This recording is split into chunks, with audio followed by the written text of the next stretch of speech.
Gravando? Gravando, Marquinhos. Bora? Então vamos lá. Gente, estamos na reta final, né? Acho que temos mais 2 aulas aí do nosso estudo para fechar esse assunto.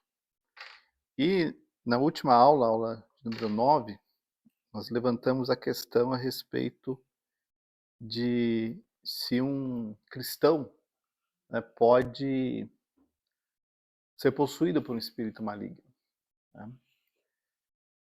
E hoje a gente vai continuar exatamente desse ponto, né? O que você acha, Marquinhos? E agora?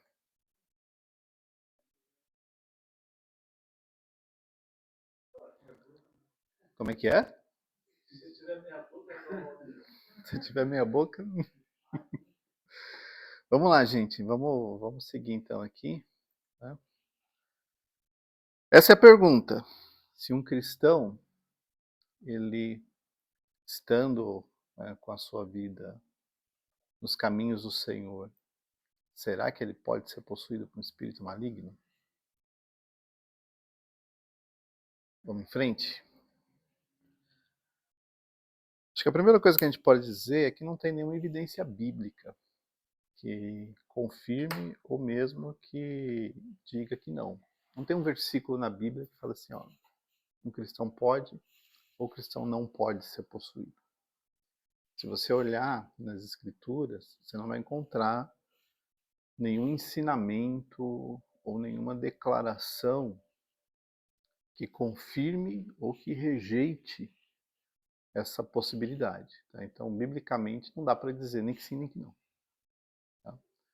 Não dá para dizer no sentido de que não tem um texto que a gente veja e interprete sem sombra de dúvida que aquilo é ou não é. Está me entendendo? Tá? Já que não tem um texto, a gente vai por um caminho mais de interpretação, de tentar encontrar uma resposta olhando aquilo que as escrituras nos dá de indicações e sinais.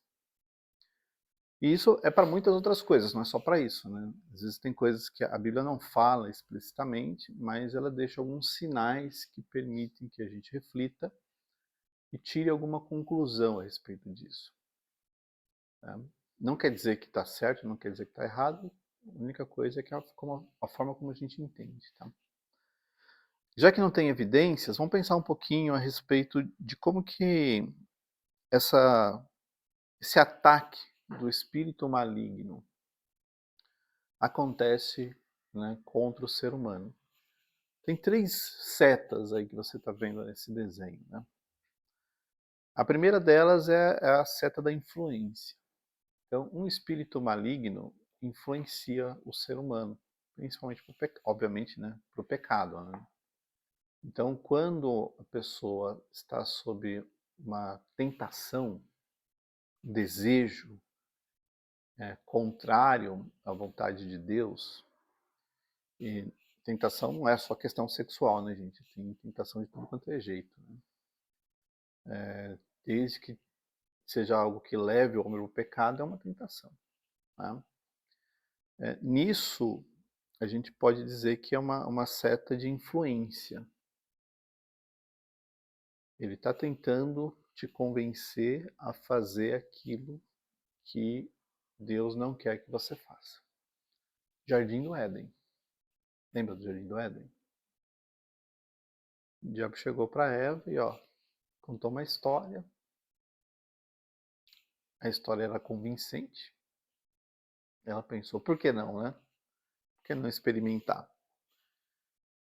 E esse tipo de situação acontece até hoje. Se a gente saltar de Eva e ir lá para Davi, né, a palavra do Senhor diz que, né, Satanás ele colocou um desejo no coração de Davi de contar quanto que tinha o exército dele. Tanto que o general dele falou assim, mas Davi, você não precisa contar. Suas vitórias vieram do Senhor, não foi da quantidade de homens que você tem aqui. Não, mas eu quero que conte. Né? Então, isso foi uma influência. Não quer dizer que Davi ficou endemoniado e aí desejou contar, ou Eva ficou endemoniada e comeu o negócio. Coisas completamente diferentes. E a influência, ela acontece até hoje nas nossas vidas. Todos nós estamos sujeitos à influência de um espírito maligno, porque o único objetivo dele é tentar você no pecado. Fazer você cair, né, numa tentação, num pecado. Por isso que a oração de Jesus, quando ele nos ensinou a orar, tem um pedaço lá que ele diz o seguinte: não nos deixes cair em tentação, porque a tentação está aí o tempo todo. E de novo, né, até para deixar bastante claro, não tem nada a ver só com a questão sexual, enfim. Às vezes a tentação é você ver uma oportunidade que não é de Deus e você pensa, por que não? Tá tão fácil, né? Às vezes um dinheiro, nossa, mas ninguém vai perceber que se eu pegar aqui, nunca vão descobrir. Ela vai e pega de novo, pega de novo, pega de novo. Até o dia que alguém descobre, né? E quando descobriu, acabou. Tá? Porque uma vez eu ouvi uma frase, muitos anos atrás, que eu achei sensacional, né? Que o diabo ajuda a fazer, mas não ajuda a esconder. Então, quando você faz, você fica sozinho, né? Quando você é pego. Ele não vai dizer assim, não, eu que ajudei aqui. Então, a culpa é toda sua. Todas as influências, elas acontecem, obviamente, nos nossos sentidos, né? O que eu quero dizer com isso? Na percepção, no sentimento, na reação que a gente tem diante de qualquer coisa. Então, muito importante que a gente tome cuidado de, né, pedir para o Senhor guardar a nossa mente de toda influência maligna. É o famoso não nos deixes cair em tentação. Pedir, Senhor, ó, é um pensamento, às vezes é um sentimento, às vezes é um desejo, né, que quer me levar para o pecado. Então, Senhor, não me deixa cair nessa tentação. Não me deixa ser influenciado por esse sentimento a ponto de fazer uma coisa que o Senhor não quer que eu faça. Tudo bem até aqui? Isso acontece, gente. E talvez essa seja a maior guerra que a gente enfrente. É a guerra da influência. De um lado, né, os espíritos malignos, o próprio Satanás, né, tentando você a fazer aquilo que Deus não quer que você faça, e a gente aqui tendo que resistir, usando a armadura de Deus, obviamente, né, o capacete da salvação, para proteger a nossa mente, mas a batalha está aí. A batalha está aí. O segundo aspecto é o aspecto da opressão, né, que é diferente da influência. Enquanto a influência está muito motivando você a fazer, a cometer um pecado, a influência está querendo te sujar, vamos dizer assim, a opressão, ela quer dominar os teus sentimentos, fazendo com que você se sinta fragilizado, impotente, incapaz. Você vê aquela luta, não consegue encontrar uma resposta, uma solução, parece que está tudo sempre dando errado na sua vida, é um tipo de opressão, né? A opressão, ela pode se manifestar tanto na mente quanto no corpo. E aí acho que é uma coisa que diferencia da influência. Porque a influência, enquanto está só no nível do desejo, querendo te convencer você a fazer aquilo que Deus não quer que você faça, a opressão, ela também acontece na mente, mas ela também acontece no corpo, né? E às vezes você exterioriza a opressão, né, através de uma doença, inclusive, né? Um cansaço físico inexplicável, uma sonolência para qualquer coisa, um desânimo, né? Não quero dizer que 100% das vezes isso é uma opressão, às vezes é um fator, né, que precisa ir no médico, mas às vezes é um fator que também pode ser espiritual. Então, a opressão, ela ocorre na mente, mas ela também se manifesta no corpo. E como cristãos, a gente pode estar sujeito a um determinado tipo de opressão. E não quer dizer que você pecou. Ah, você pecou. Não, às vezes não tem nenhuma relação com o pecado. Às vezes é um teste de fé, presta atenção, um teste de fé por uma situação que você está passando. Aquilo já caminha com você há um tempo, e aí você começa a pensar, puxa, não estou saindo do lugar, não estou conseguindo. É só problema em cima de problema, né? E aquilo vai oprimindo você, né? Porque a opressão é aquilo que tenta te esmagar, né? Tenta acabar com o teu ânimo, a tua esperança, a tua alegria, e você se sente que aquilo está, né, esgotando você. E como cristãos, a gente pode estar passando por uma situação de opressão. E de novo, não tem necessariamente nenhuma relação com pecado. Às vezes é o jogo sujo do inimigo para tentar te derrubar, é te oprimir, é fazer você sentir um peso, uma dificuldade, uma luta que parece que vai te destruir, que vai te esmagar. Tudo bem até aqui? E de novo, não precisa estar relacionado com pecado, é parte da luta. E a gente vence isso através da armadura. Nesses dois exemplos que a gente tem, né, há um exemplo aqui de influência, né? Vamos ler esse texto? Mateus capítulo 16, versículo 21 até o 23. Já era, né, Jesus, reta final, né, já ensinando os seus discípulos a respeito das últimas coisas. Dá para ver aí do fundo? Dá, né? Desde esse tempo, Jesus começou a mostrar aos seus discípulos que era necessário que ele fosse para Jerusalém, sofresse muitas coisas nas mãos dos anciãos, dos principais sacerdotes e dos escribas, fosse morto e no terceiro dia ressuscitasse. Então ele estava dizendo assim, olha, eu vou, né? Tenho que ir. Acho que alguém bateu aí na porta, não foi?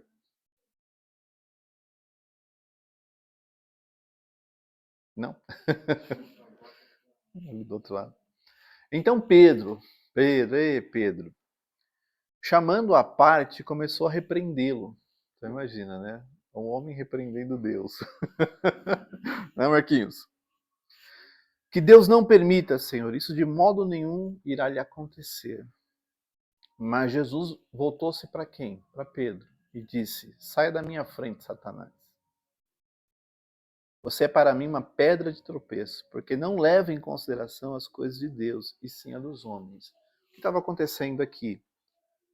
Satanás influenciando a mente de Pedro, impedir Jesus de cumprir o propósito que ele tinha, que era de morrer na cruz, era propósito, não tinha outro caminho para Jesus. E ele estava ensinando, estava mostrando para os seus discípulos que era necessário que ele fosse para Jerusalém, que ele sofresse na mão da elite, né, de Judá e fosse morto. Então ele não estava dizendo assim, ah, gente, não sei e tal, né? Não, eu tenho que ir. Isso é necessário que eu vá. E Pedro, que é isso, né? Deus não permita, né, Senhor? E aí Jesus manda essa para cima de Pedro. Né? Então esse é um tipo de influência. Porque na mente de Pedro era inadmissível que isso acontecesse com o Senhor. Que é isso? Deus não permita de modo nenhum que isso aconteça. Só que tinha que acontecer. E como Jesus, né, sabia que o que estava acontecendo ali, Pedro não estava endemoniado. Pedro não estava debaixo de nenhuma opressão. Mas aquela ideia era uma influência maligna, que estava tentando dissuadir Jesus de cumprir aquilo que ele veio como objetivo, que era morrer na cruz para nos salvar. Se ele não morresse na cruz, o que ia acontecer? Ia ter salvação. Né? Então, e como Pedro fazia parte de um círculo mais próximo de Jesus, né? Pedro, Tiago e João, por mais que tivesse os 12, esses três tinham mais proximidade a respeito de Jesus. Né? Vamos ver se Pedro, né, consegue levar Jesus a desistir dessa ideia. Então isso é um exemplo de influência. Tá? Então a influência, ela tem como objetivo fazer você sair do plano de Deus para a sua vida. Através de ideias assim. Talvez se você ler, você não vai encontrar pecado né, nessa fala de Pedro. Parece que Pedro estava muito mais interessado no bem-estar de Jesus. Não, Jesus, você não pode sofrer, que isso? É inadmissível você sofrer, você morrer, não, de forma nenhuma. Mas não era o que Deus queria. Né? Então, influência é isso. É essa ideia, é essa sugestão. Então, eu tenho uma dúvida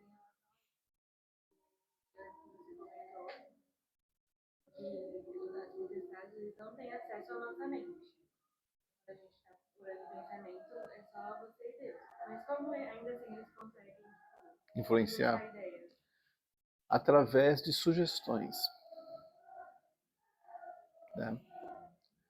Nossa mente, e você, né, como você, da área, você sabe, a nossa mente, de certa forma, ela é sugestionável. Né? A gente recebe estímulos que vão sugerindo coisas para a gente fazer ou para a gente viver. Né? Então é como eles fazem, né? Eles não necessariamente aparecem na sua frente e te dão uma ideia. Né? Como aconteceu com Eva, por exemplo. Eva, né, teve uma manifestação ali. Agora o caso de Pedro, e também o caso de Davi, que eu falei lá atrás, né, são sugestões, são ideias, e a pessoa gradativamente vai pensando, vai refletindo. E esses espíritos, eles fazem muita leitura da reação das pessoas.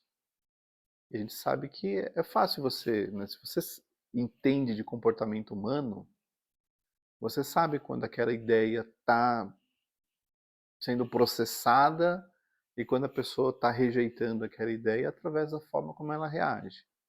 Então, não é que ele chegou no ouvido, né, acho que ele já vem, né, trazendo sugestões para Pedro, para Davi, chegar naquela ideia, naquela conclusão. Não sei se ficou claro. Então, nós somos bastante sugestionáveis, vocês sabem disso, né? A gente vê uma propaganda na TV. Quem nunca comprou uma coisa que não precisa? Porque viu, né? Nossa, isso aqui tá barato, acho que eu vou comprar. E aí compra sem nem precisar. Não quer dizer que era o espírito maligno, de jeito nenhum, né? Mas, né, quem trabalha com publicidade, com propaganda, com mídia, né, sabe que existem elementos que estimulam a nossa mente, a nossa reação a ser favorável a determinado tipo de coisa. Tá bom? Que foi o que aconteceu aqui com Pedro, né? Porque eu não acho que Jesus falou uma vez e Pedro já... Não, eu acho que Jesus vinha falando, explicando para eles. Aí depois perguntava, mas precisa, mas conta de novo, né? Porque você vê que ele começou a mostrar. Então, ele não disse, ele estava ali, olha, eu tenho que ir lá, começou a falar, começou a contar, foi explicando. Então, não foi de uma hora para outra, né? Ele foi dando para os seus discípulos, né, a explicação necessária do porquê que aquilo tinha que acontecer. E Pedro foi processando e os estímulos espirituais ali agindo na consciência dele de que não, você não pode permitir, imagina. Né? Esse é um exemplo de influência. Quer ver um exemplo de opressão? Está aqui em Lucas, no capítulo 13, versículo 10 a 15. Né? Num sábado, Jesus estava ensinando numa das sinagogas. Chegou ali uma mulher possuída de um espírito de enfermidade. Então aquilo era uma doença. Era uma doença agindo na vida dessa mulher já há 18 anos. Ela andava encurvada, sem poder se endireitar de modo nenhum. Ao vê-la, Jesus a chamou e lhe disse, mulher, você está livre da sua enfermidade. Você viu que ele não repreendeu nenhum espírito, né? Ele falou, você está livre da sua enfermidade. E, impondo-lhe as mãos, ela imediatamente se endireitou e dava glória a Deus. O chefe da sinagoga, indignado por ver que Jesus curava no sábado, disse à multidão, há 6 dias em que se deve trabalhar. Ele estava citando a lei aqui, tá? Venham nesses dias para serem curados. Agora já não é mais a lei, agora ele dando a opinião dele, né? Mas não no sábado. Porém o Senhor lhe disse: hipócritas, cada um de vocês não desprende da manjedoura no sábado o seu boi ou o seu jumento para levá-lo a beber. Por que motivo não se devia livrar deste cativeiro em dia de sábado esta filha de Abraão, a quem Satanás trazia presa há 18 anos? Então, não era uma questão de pecado, não era uma questão de influência, aqui era uma questão de opressão. A mulher estava com uma doença que não era uma questão de remédio, não era tratamento médico, ali era espiritual.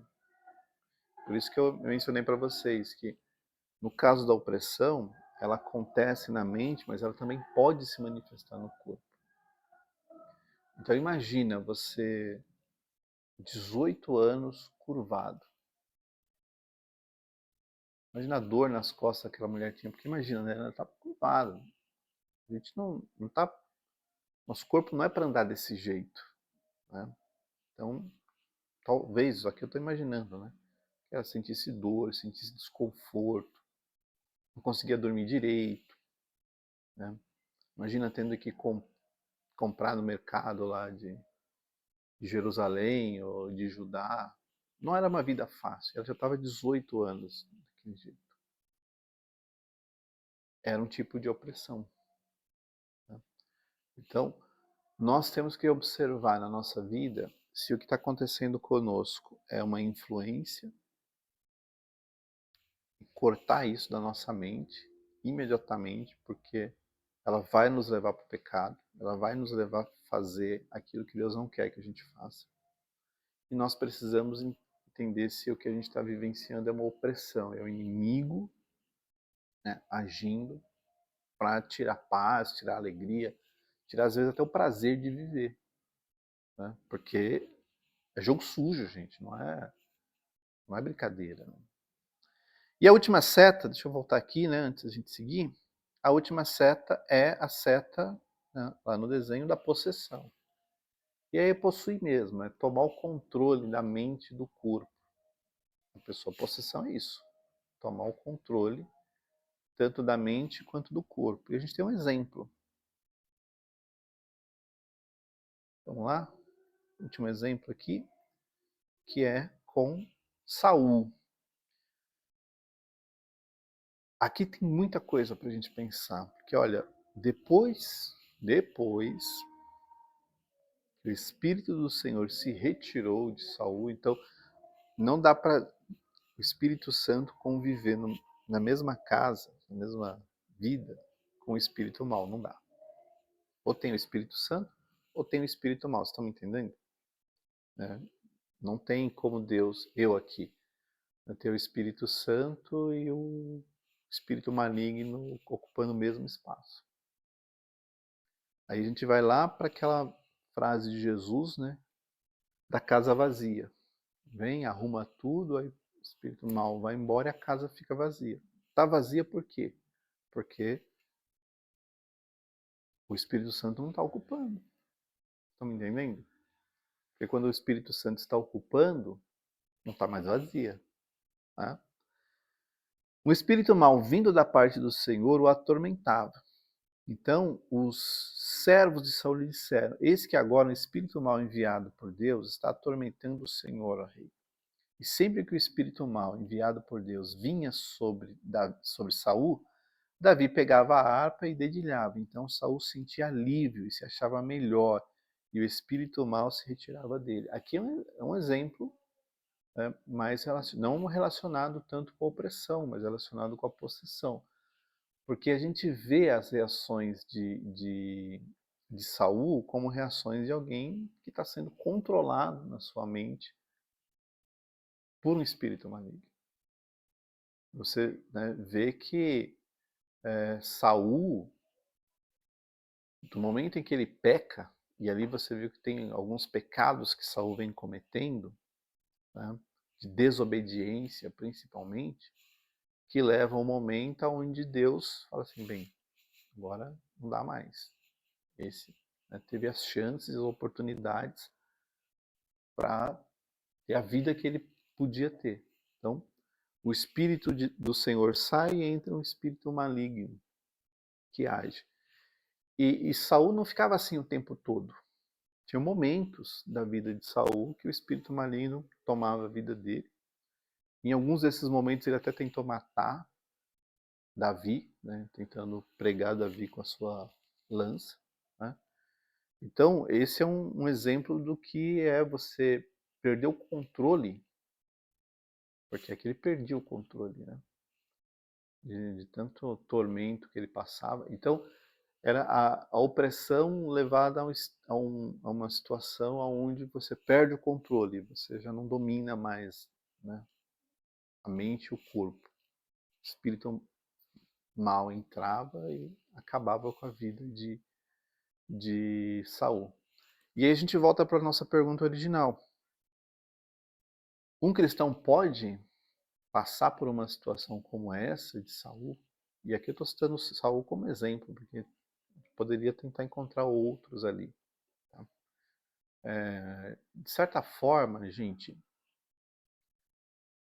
a primeira coisa que a gente observa nesse texto é não dá para onde habita o Espírito Santo, não pode habitar um espírito mau. Tudo bem?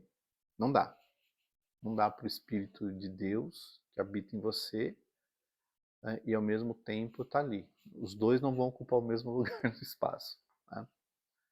Então, para que um espírito mau, um espírito maligno, entre na vida de um cristão, o Espírito Santo teve que sair. Não entendendo? Porque não vai conviver. Então, eu devo ter entristecido, eu devo ter feito coisas na minha vida que foram apagando a presença do Espírito Santo. Falando de 1 Tessalonicenses, capítulo 5, na ministração da semana passada. Né? Então, eu fui cometendo algumas coisas que foi me afastando do Espírito de Deus que habita na minha vida e me deixando vulnerável. Então, nessa circunstância, o espírito maligno entra mesmo. O que acontece é que uma pessoa pode estar na igreja, inclusive pode até participar de ministérios, mas não necessariamente é um servo de Deus, é um cristão genuíno. Ele apenas simula, né, uma relação com Deus. E às vezes ele até acredita que não, eu estou aqui, eu sou crente, eu estou aqui na igreja, eu faço direito e tal. Mas é só uma simulação, ele não vive aquilo. Lembra lá do mago que queria comprar os poderes dos apóstolos? Quanto que é para ter o poder de influenciar, né, colocar a mão nas pessoas e elas receberem o Espírito? Né? Ele estava ali, gente, ele tinha recebido a Cristo. O texto diz, inclusive, isso, que ele recebeu o Senhor, que ele andava ali com os cristãos, né, mas ele não tinha parte naquilo.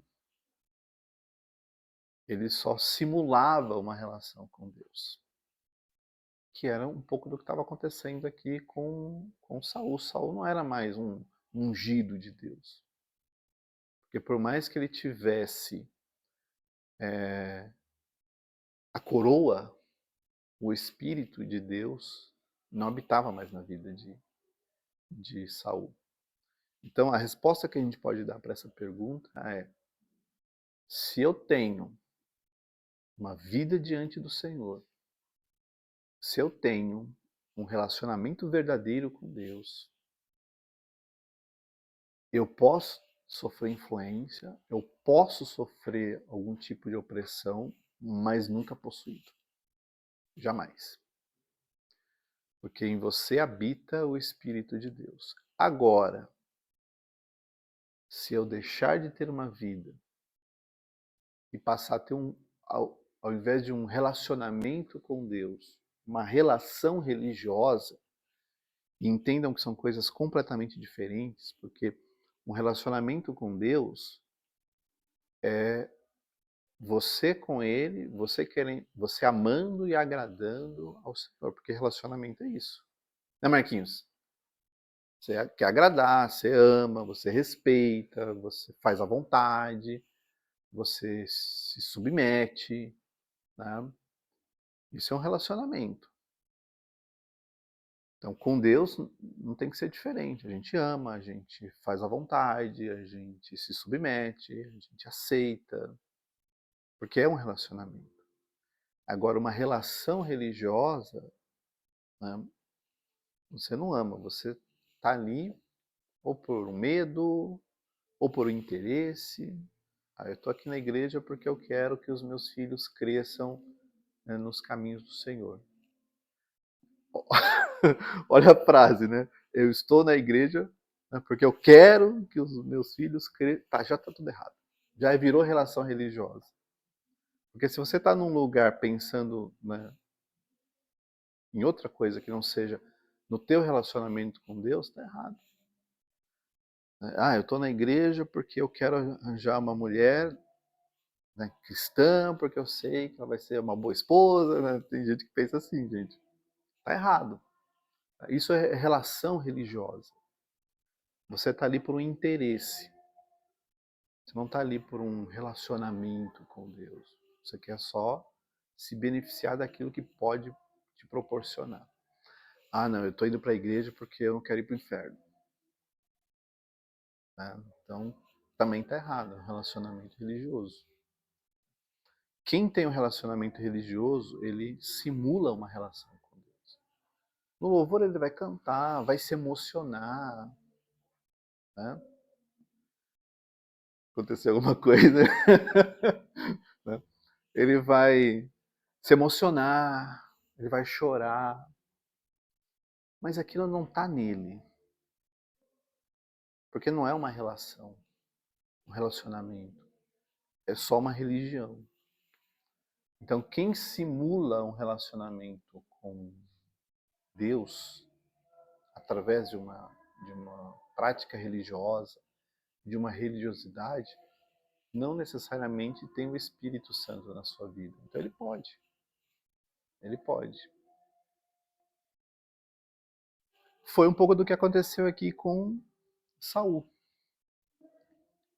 Como o Espírito Santo não pode conviver com o Espírito mal, um sai, o outro entra. E como Jesus disse, né? Se um homem estava numa condição, aí vem o Senhor, limpa a casa, deixa tudo arrumado. Mas essa casa não é ocupada pelo Senhor, ela fica vazia. O que acontece? O espírito maligno volta e traz mais 7 junto com ele. É por isso que você conecta lá com o Apocalipse e fala, eu estou à porta e bato. Não é essa a porta. É a porta da nossa vida, do nosso coração. E o versículo diz o seguinte, que se ele abrir, eu entrarei. Então, quando ele entra, já ocupa espaço. E ao ocupar espaço, aquele espaço é do Senhor, não é mais de ninguém. Então, a conclusão que eu trago para vocês a respeito dessa questão é: não temos um texto que diga que sim ou que não. Então, a forma como pode ser interpretado é essa que eu trago para vocês. Se uma pessoa é um cristão verdadeiro, ele tem um relacionamento verdadeiro com Deus, ainda que ele peque, ainda que ele seja influenciado ou mesmo oprimido, o Espírito de Deus está na vida dele. E ele tem que lembrar disso. Agora, se eu estou na igreja simulando um relacionamento com Deus, quando na verdade é só uma fraude, né? Aí eu abro minha vida para esse tipo de coisa. E na minha experiência, eu posso dizer para você que uma pessoa que está na igreja e acaba... Não quero generalizar, tá? Mas eu quero só usar a experiência, né, de mais de 30 anos, né? A maioria das vezes a pessoa abre uma brecha. Ela abre uma brecha. O inimigo entrar e possuir a vida dela. Às vezes é aquele pecado que a pessoa comete sistematicamente. E o pecado que eu quero dizer sistemático é aquilo que a pessoa sabe que não deve fazer, tem força para não fazer, mas quer fazer. E faz. Estão me entendendo? Então, olha, eu sei que isso é pecado. Eu posso vencer esse pecado, mas eu não quero, eu quero pecar. Eu quero fazer isso aqui. Isso para mim me dá uma sensação boa. Essa é a brecha. E aí o inimigo pode entrar aí para tentar possuir e dominar a vida da pessoa, porque ela se dispôs a esse tipo de condição. Tudo bem? Então, para fechar, chegamos no horário.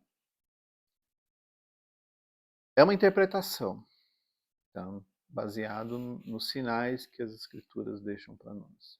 Não é uma resposta definitiva, pode ter certeza disso. E talvez vocês, né, no entendimento de vocês, vão percebendo outros detalhes que podem ajudar a trazer uma resposta para o entendimento de vocês. Porque como a Bíblia não diz sim, não, é como a gente consegue perceber. Então, pensem a respeito disso e avaliem, né, para você chegar na sua conclusão. Porque não dá para a gente dizer que é isso, ponto e acabou. Amém? Semana que vem, a gente vai fechar então o assunto com uma pergunta, uma outra pergunta, né? Esses espíritos maus, eles conseguem prever o futuro? Eles conseguem dizer que uma pessoa muito famosa vai morrer? Daqui a pouco alguém morre e o cara, nossa, bem que ele falou, bem que ela falou. E aí, Marquinhos? A próxima aula, né? Que se a gente responder agora, não dá, né? Então, a gente continua a semana que vem. Deus abençoe vocês.